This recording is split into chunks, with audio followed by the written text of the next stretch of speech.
Hey friends, so I apologize. I'm using a free online screen recorder. I've been trying some different downloads and I'm not finding anything I like. I just did 5 minutes of recording and what I was using cut me off. So there's that. So I'm going to do the best I can with this. Now, internet free speech isn't really a thing anymore so much. We are extremely shadow banned. Online. Where we are not shadow banned, we are blacklisted. A lot of the information that we share is in direct opposition to almost every industry that exists. Everything's toxic and everything's a lie. So one of these things that is included in my statement here is natural rubber latex. Now, due to the scrubbing of the internet, that I am witnessing the sanitization at an alarming rate, I wanted to hopefully preserve some of this information via video form because I strongly suspect that some of these links are going to just go into the ether here shortly.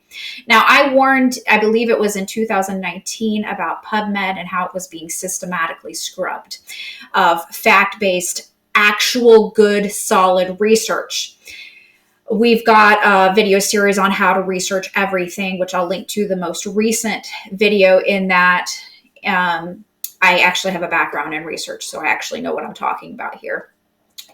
And most of what you're going to find in regards to so-called science today is going to be junk science. And this includes a lot of research on EMFs that have the proper conclusion. However, their methodology is so flawed that those people have to be controlled opposition in order to be putting out such junk science.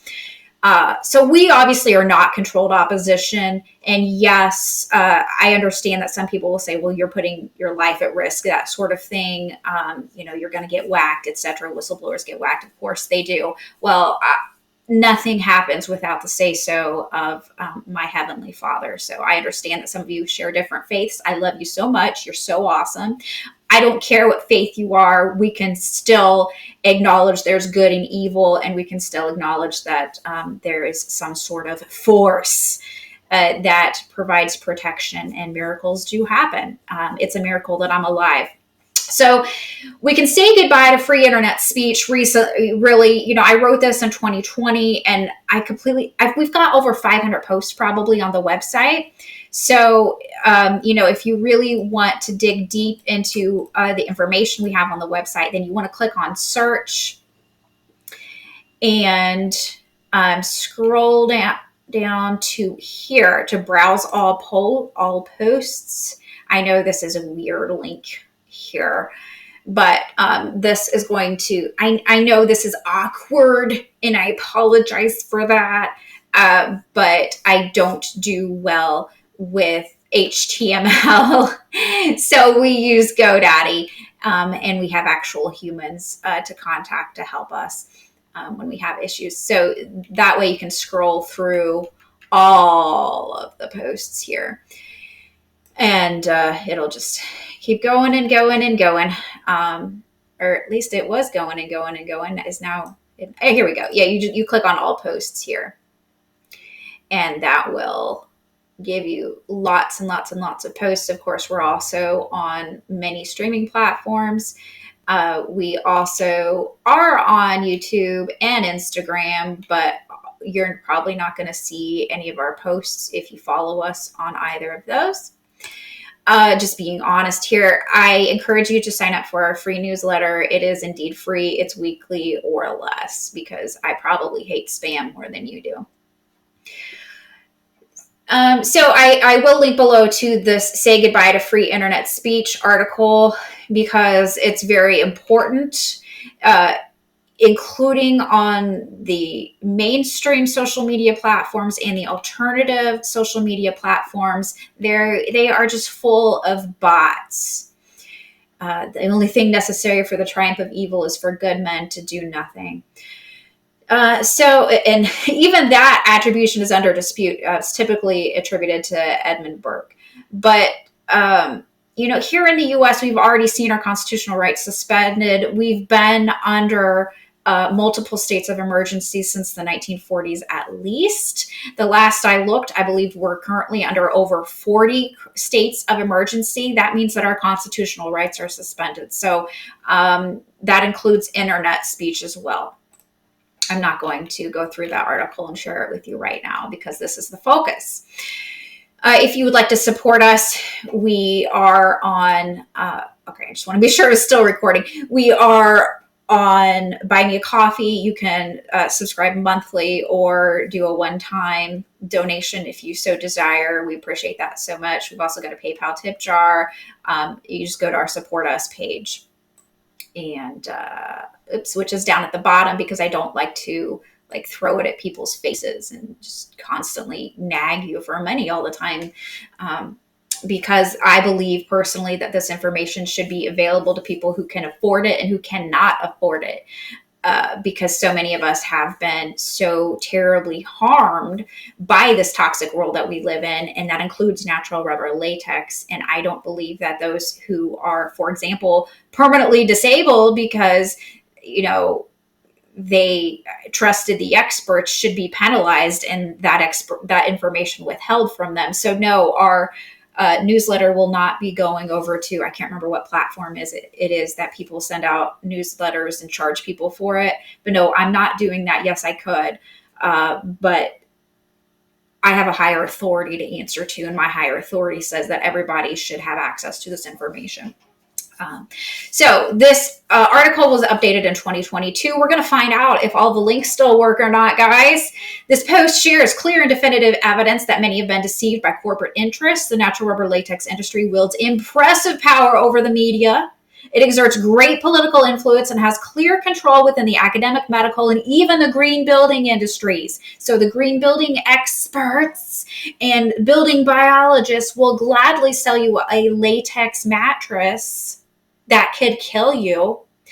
And they will also declare that it's perfectly safe if you have a latex allergy, which is categorically untrue. Now, no one cares more about your health than you do. You need to own it, and you need to question and thoroughly research everything. If you are unable to carefully, thoughtfully research everything, well, you know what? We're here for you guys. We do try to respond to quick questions. Just be sure that you have our Proton Mail email address saved. Because, like I've said, we're shadow banned and blacklisted everywhere. So there's that. Also, we are unable to monitor social media. We don't make a profit off of sharing the information that we share online, including from our book. So it's amazing how many self-professed natural living experts have no understanding of the harm caused by natural rubber latex. Of course, it's much easier and far more beneficial to their pocketbooks to blindly believe corporate propaganda than to take the time to consider that something that's marketed as quote unquote safe and natural could actually kill people like me. Most healthy living books and interviews are riddled with so-called experts waxing poetic about natural rubber simply because it is considered to be natural. Now, these are individuals who charge over $100 US per hour for their status as so-called experts, and thus these individuals should be acutely aware of greenwashing tactics. They should understand that almost everything is a lie from industry. They should recognize that the natural rubber latex industry is an industry. Now, of course, I've repeatedly shared over the years that had I continued to listen to the experts, I would have been dead a million times over, and this continues to be the case. After all, I've experienced anaphylaxis hundreds of times in response to products that are marketed to be perfectly safe, and natural rubber latex is just one such example. Surely others are aware that nature produces deadly toxins such as a myriad of toxic mushrooms, botulinum toxin, cocaine, water hemlock, tetrodotoxin, asbestos, arsenic, anthrax, formaldehyde, mercury, snake venom, nightshade, white snake root. Do I really need to continue here? I don't think so. So apparently the self-professed natural living experts never actually looked into the unresearched synthetic chemicals permitted by GOTS certification, nor have they done their due diligence and found that natural rubber latex sap, that's just the sap that comes out of the tree, is in itself poisonous to people and pets. Or they think that latex allergy isn't a big deal, along with most medical professionals. Now, I trusted the medical professionals and it nearly killed me. They couldn't even identify anaphylaxis. Okay.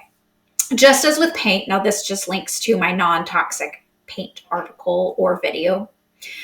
Certifications are meaningless if you really follow the money and exercise critical thought. You got to be wise as serpents.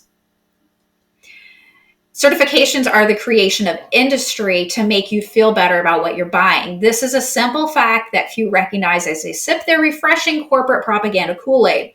Newsflash, latex allergy can kill, and sleeping on a latex mattress completely wrecked my life. That is a fact that cannot be denied. That is not subjective fact. That is objective fact.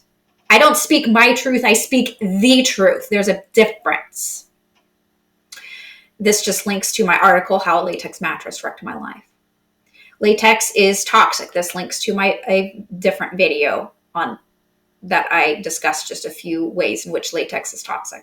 You'll find that some reference studies date back to the 1990s, which isn't surprising. After all, natural rubber latex is in over 40,000 products, which equates to big money. Now, that number, 40,000 products, that was declared in scientific publications over 10 years ago, I believe. And I anticipate that it's actually in more than 40,000 products now, but I can't prove that, of course. And I certainly haven't sat down and counted them all. This is big money. Regardless, over 40,000 products, that's money. Follow the money because this world is wicked and we're lied to constantly by multinational corporation executives. They are repeatedly accused in open court of operating their corporations like the mafia, yet we humans continue to trust them. It's a problem. So always remember that most science is not in fact scientific. Now this links to my video, Why Aren't People Talking About This? In which I ask, why aren't people talking about why science or how science is no longer scientific? Nearly all studies are easily classified as junk science today. Now remember, I wrote this originally, let's see, highlight that so I can come back to it. I originally wrote this in 2021. So this is, yeah, okay. I stopped reading studies, I believe, in 2020 for the most part, unless there was some sort of consultation that came up, that sort of thing. Don't rely on science to tell you the truth. Every now and then the truth is disclosed, but these days a retraction often soon follows, such as on this linked study here on a study on 5G and the zombie apocalypse virus. Two things that I'm not allowed to talk about, generally speaking, because I will be sharing this to YouTube. And a highly relevant article in which I share questions to ask yourself as mandates roll out, demonstrating just how deep the deception goes. I think a lot of people are waking up still and saying, well, we were lied to for sure. Greenwashing and astroturfing and junk science. Oh my. Now, always remember that the experts have a track record of lying. This links to my article, Can You Trust Experts for Your Safety? Share here. It does take a second to load.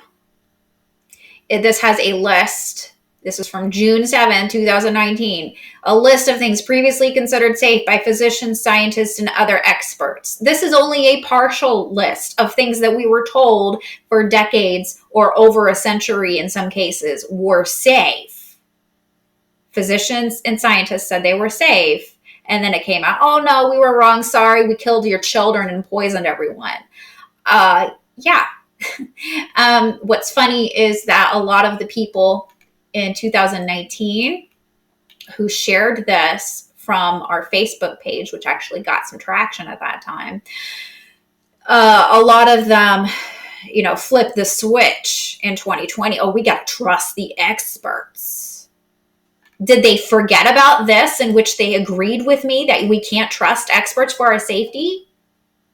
And then less than a year later, they're saying we have to trust the experts or we'll die? So which is it? Sorry, a little bit of a soapbox there. This is not by any means, that link there is not intended to be a comprehensive list of resources, but rather a starting point, as the evidence is overwhelming and those who declare natural rubber latex to be safe clearly have not done their research. Now, I'm not sure when I'll get this posted. We've got a cleaning book on non-toxic cleaning coming out, and there's going to be a whole lot of truth drops in that book as well that you're not going to hear from other people. And then after that, again, I'm not sure when I'm going to get this done. After that, there's going to be a very extensive book on living with a latex allergy, which will include over maybe 100 blog articles on it, as well as a whole lot of information. And not just for people who have a latex allergy, but also for people who want to avoid natural rubber latex because they know that it's toxic. So latex starts out as toxic. Natural rubber latex today is almost all sourced from the Hevea brasiliensis tree. This tree produces this milky white sap, which is referred to as latex. Now, if you've grown your own lettuce and you cut the lettuce, then that is latex that's coming out, okay? But that is lettuce latex. There's also dandelion latex. We're talking about natural rubber latex. This latex from the Hevea brasiliensis tree is caustic and toxic. Let's see if this works. With quote unquote skin contact, often causing irritation and blistering. Contact with the eyes causing temporary or even permanent blindness, whilst ingestion can cause purging or more severe problems. Hey, it's still up here. This is about useful tropical plants. Here it says, although we have seen no specific information for this plant, the latex in most, if not all, euphorbias, which is the type of rubber tree that it is a type of plant, okay? That latex in most of these types of plants is caustic and toxic, okay? So this is not actually the same specific tree necessarily, but this tree was at one time seen as a possible commercial source of rubber before the Brazilian rubber tree. So this is not actually about the Hevea brasiliensis tree specifically, but this is from that same family. So it is relevant information. So one study hosted by the National Institute of Health, we'll see if this is still up here. Copy that. See if it's still up here. It is still up here. Let's see if we can find that. Oh, I wonder if it got...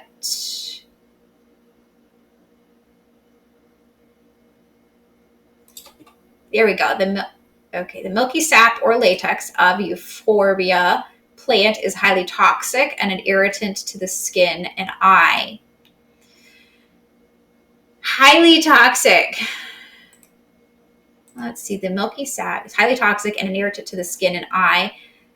Clinical findings varied from keratoconjunctivitis, mild to severe corneal edema, epithelial defects, anterior uveitis, and secondary elevated intraocular pressure. This is mostly eye issues. So this is primarily in regards to people who work with the sap itself. And, the people who have worked on rubber tree plantations, almost all of them, it seems, from previous information that I looked at, have developed a latex allergy. Are we still recording? We are still recording. Good. Okay. So the Euphorbia plant is the Hevea brasiliensis tree is a Euphorbia plant. I did not make that clear here, and I apologize for that. I did not make that clear in the article, as I should have. Guess what? I'm not perfect. So a 2013 publication asserts that some plants, such as the Hevea brasiliensis, store substrates and enzymes which release toxic products. Isn't that interesting? Okay, this is still here. This is on ScienceDirect.com. Science Direct. This is specifically about the natural rubber latex tree. Hevea brasiliensis tree, indigenous to the tropical forests of the Amazon basin, is the only major commercial source of natural rubber. I have seen recently, in recent years, that's not tracking. Huh. Store substrates and enzymes. Let's see if we search for enzyme. That's not there either. That's not on here either. Let's see here. –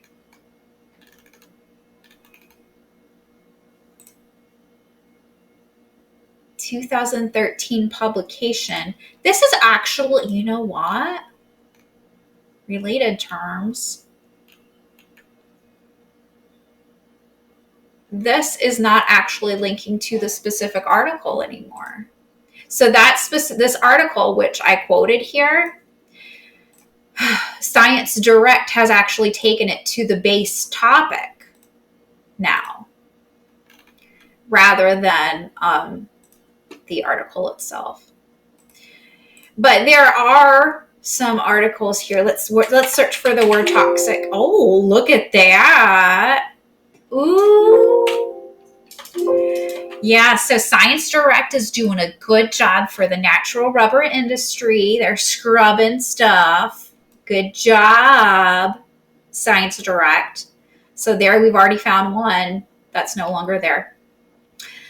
Online, the Royal Horticultural Society classifies the Hevia brasiliensis trees plant family Euphorbia as poisonous. Let's see if it loads for us. Potentially harmful garden plants. Again, this was from the Royal Horticultural Society.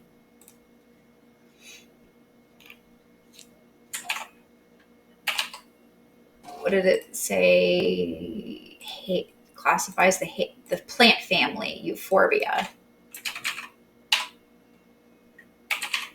See, that's still on. It is still on here. So that includes aspergillus poinsettia, irritant to skin/eye, harmful if eaten. It's okay. It's considered poison. Let's see. Category B. What is category B? This has changed. All these plants are safe to grow provided they're treated with respect. So now they are classified as potentially harmful to people. So this has changed as well. Now it's potentially harmful. Not that it is harmful, not that it is poisonous. So this link, that article has changed. They've changed it to be more industry friendly. Let's look at Nature here. Nature offers an article with a plethora of citations, which I will close this section with, entitled Ubiquitous Euphorbia is Anything But Euphoria for the Eye, a reminder to get any area of contact with a toxic sap under the tap. By the way, this class of trees includes poinsettias, so many people are allergic to poinsettias, airborne anaphylactic, and that includes myself, at least the last I knew. Of course, I haven't been able to go anywhere since June of 2019. Yeah, okay, so there's a lot here still in this article from Nature.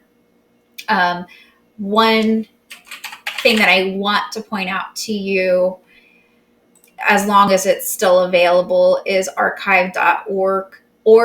There and take some of those. You can take a link that doesn't work, plug it in here, click Browse History, and look where it's changed. All of our stuff is not on archive.org. I only have so much time. So this species has previously been associated with alkali, chemical injury, and extreme pain. So the Euphorbia is a genus of plants in the Euphorbiaceae family. At least 2,100 species are recognized. It's one of the most diverse groups of flowering groups. I think diverse groups of flowering groups. I think it means diverse groups of flowering plants on Earth. Wow. Okay, so this is on nature.com. It's got a typo on here. At least 21 species are recognized in the United Kingdom. All varieties produce a whitish latex sap upon being cut. The sap extruded is often toxic.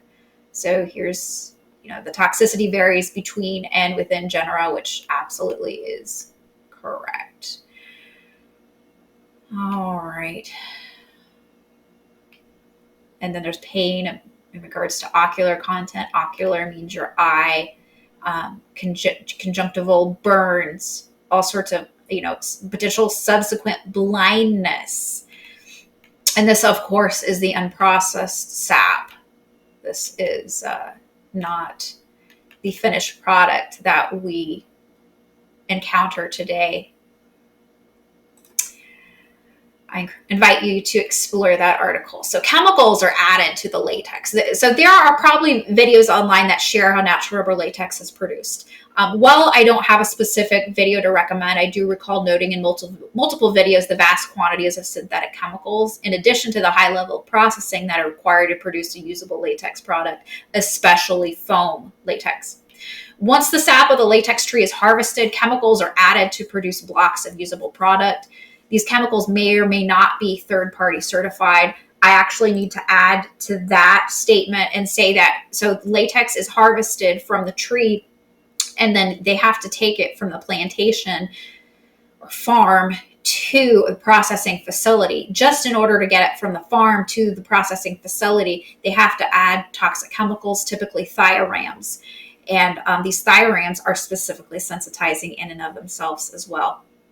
And they literally, you cannot have usable natural rubber latex sap without chemicals, because it goes bad in between the farm or plantation and the processing facility if those chemicals aren't added. Quite frankly, the certification or lack thereof of these chemicals is completely irrelevant, as certifications are just another arm of the natural rubber latex industry. It's yet another instance of the fox guarding the hen house, such as what we witness in the acronym agencies here in the United States, which have been called out in congressional and senatorial hearings as, quote unquote, the fox guarding the hen house. So I'm not just making this stuff up. Let's look at the Global Organic Latex Standard, GOLS certification, which is supported by manufacturers and various stakeholders of latex industry.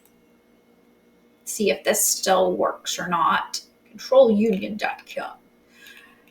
This doesn't actually take us to where I would like it to take us to anymore, so I'm not sure if that information is still on there or not. Could it be any clearer that what I've stated regarding certification is in fact accurate? Now, of course, I invite you to explore our article on paint and our video on paint as well, in which I dig deeper into certification as well. You can just go to our website and click search and click and put in paint, hit enter, and you'll find them. We do pay extra per month for internal search because using Google or some other search engine for our website to search would not result in much information for you, because, this is actually fact-based information, not multinational corporation information.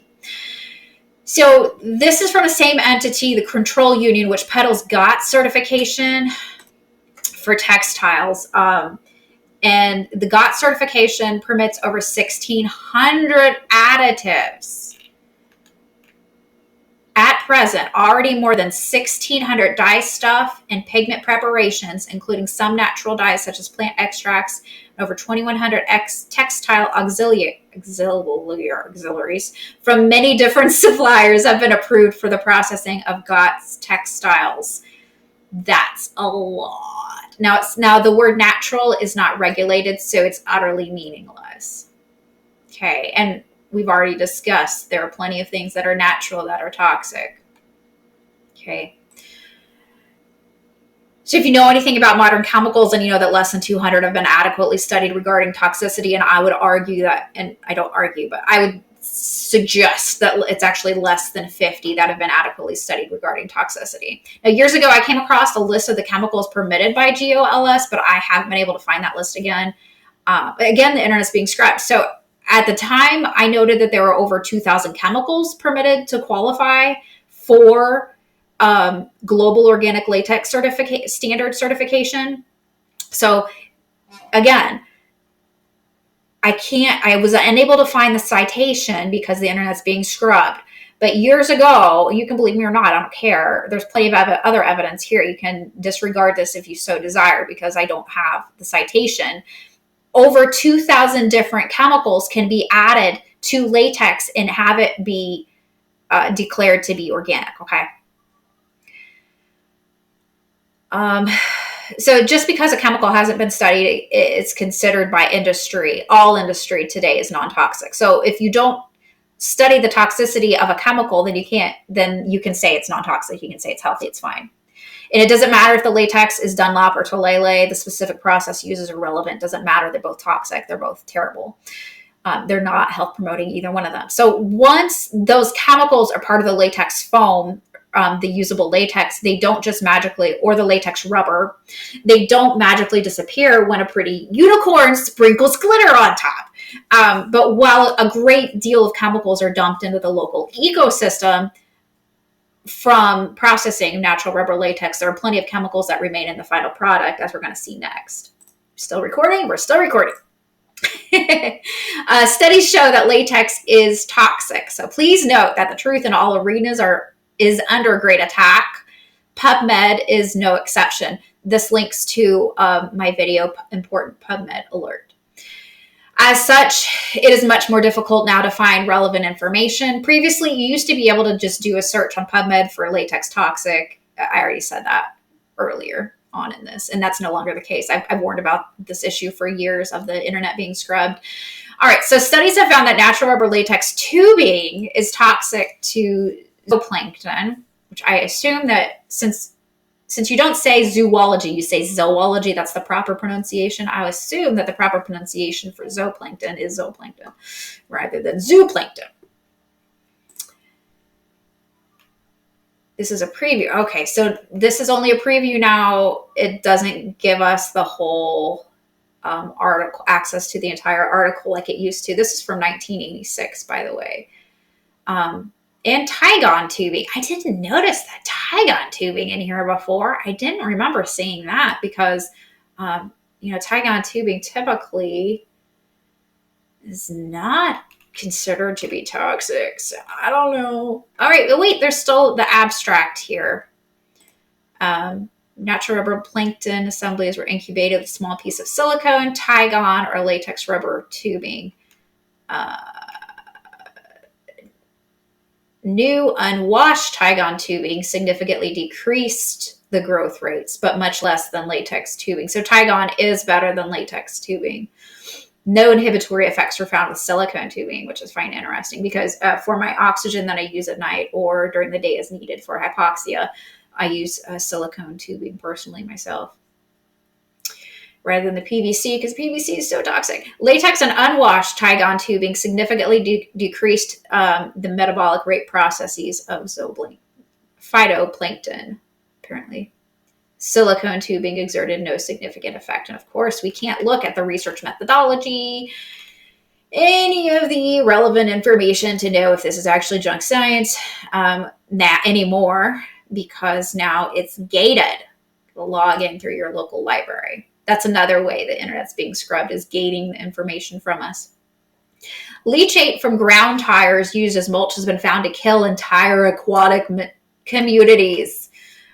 Here I'm linking to an excellent article regarding rubber mulch, which is of course toxic as well because it's made from recycled tires, which are made from latex and a bunch of other things.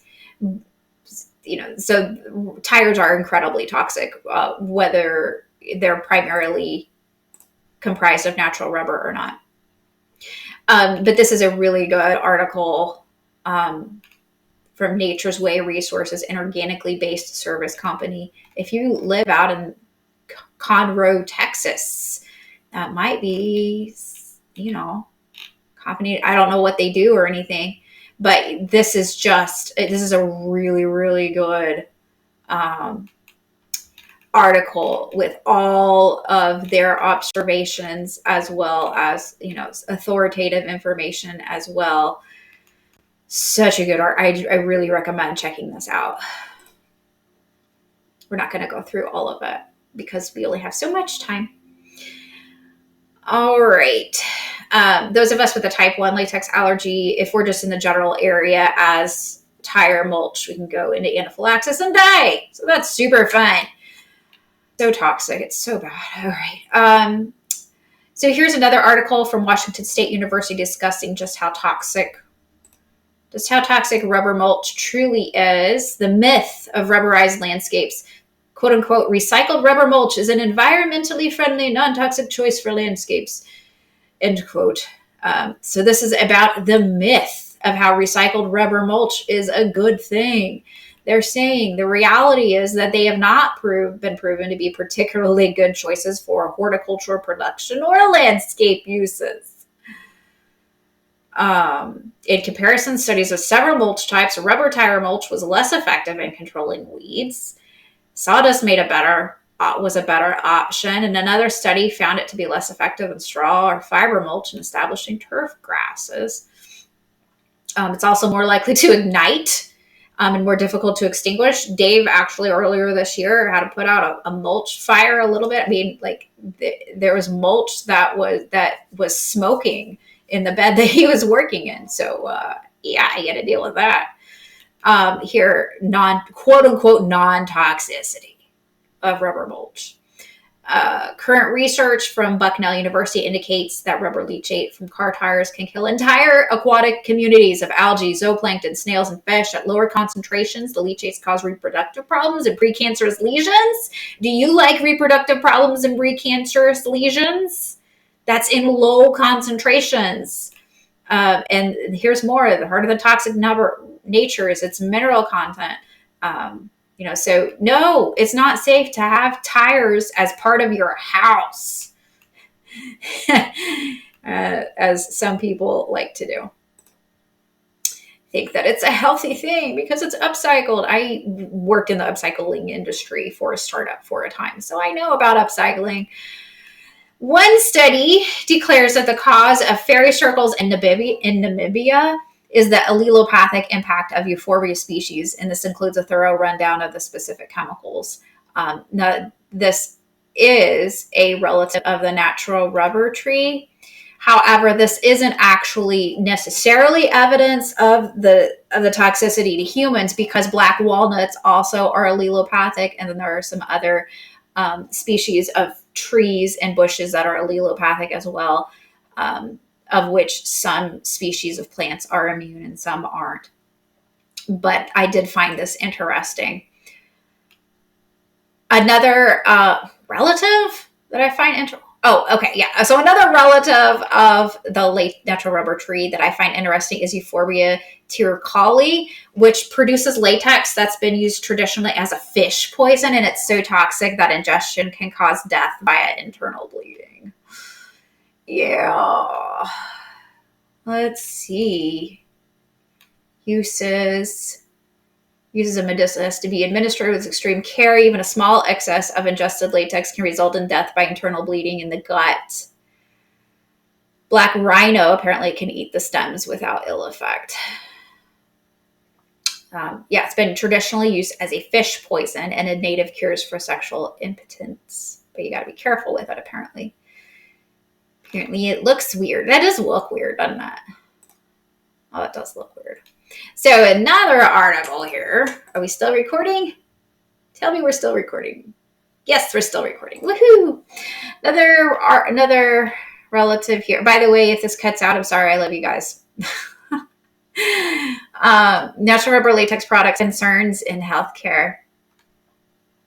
All right. This discusses how synthetic latex also can be toxic, which I agree, and states that the only advantage being the absence of proteins in them, while the toxicity from the chemicals remains the same. So in other words, synthetic and natural rubber latex have about the same toxicity, with natural rubber latex being even more dangerous. This is still here online. What year is this? This is from 2007, so that's recent-ish. Oh, wait, that's just the abstract. Full article. Article is here or not. Journal of Macromolecular Science. Oh, you got to buy it. What? $58. See, look at this. $58. This is gated now, you guys. This didn't used to be gated. See how they're taking information away from us? This is not okay, guys. All right, so we can't prove that because I'm not going to pay $58 to prove to you. You can pay $58 if you'd like to. Natural rubber latex has been found to be cytotoxic, which means that it's toxic to cells. Cyto means cells. Toxicological evaluation of natural rubber latex film vulcanized with ionizing radiation. Interesting. Is this the same one? Yeah, the industrial vulcanization of natural rubber latex. Is it the whole thing available here? This is IAEA.org. The International Nuclear Information System. Toxicity was evaluated, and all right, the results showed that vulcanized films by gamma ray are less cytotoxic. So this is about the vulcanization of natural rubber latex. So the industrial vulcanization of natural rubber latex is made worldwide by a conventional process using sulfur, but it can be made by an alternative process using ionizing radiation. I don't know for sure what sort of processes are typically used these days. And this is from 1999.